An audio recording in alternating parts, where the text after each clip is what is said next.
በጣም አሪፍ ጥያቄ ነው በነገራችን ላይ ይሄ ጥያቄ።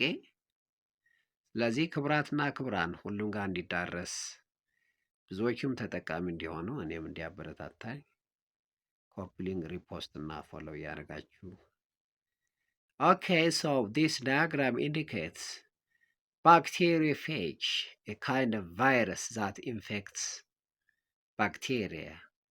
Bacteriophage ማለት በነገራችን ላይ ባክቴሪያ ኢንፌክቲንግ ቫይረስስ ማለት ነው።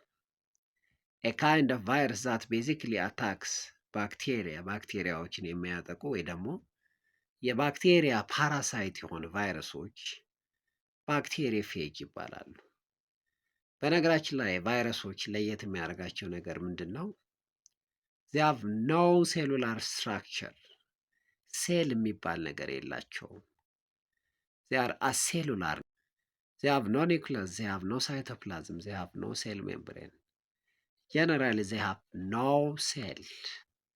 ታዲያ ቫይረሶች ምንድን ነው ያላቸው ካልን ኒውክሊዮካፕሲድ፣ ኒውክሊክ አሲድ እና ካፕሲድ። ኒውክሊክ አሲድ በነገራችን ላይ ዲኦክሲ ራይቦኒውክሊክ አሲድ ዲኤንኤ ሊሆን ይችላል፣ ወይ ደግሞ ራይቦኒውክሊክ አሲድ አርኤንኤ ሊሆን ይችላል። ስለዚህ ኢንተርምስ ኦፍ ዴር ኒውክሊክ አሲድ ዲኤንኤ ቫይረስ እና አርኤንኤ ቫይረስ ብለን ክላሲፋይ እናደርጋቸዋለን።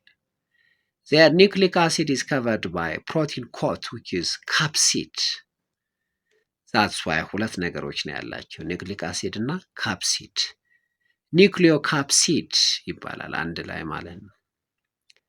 so their genetic material, their nucleic acid, their DNA or RNA is covered by the protein coat which is capsid. so number 1 indicates their genetic material DNA in the case of bacteriophage.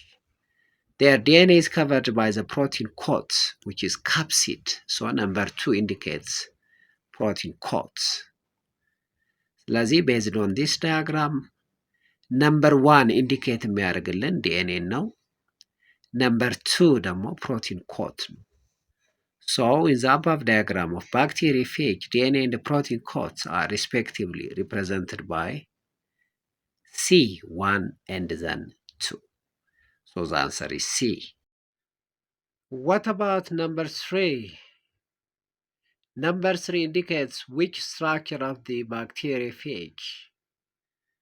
All right, so please drop your answer on the comment section. Thank you so much.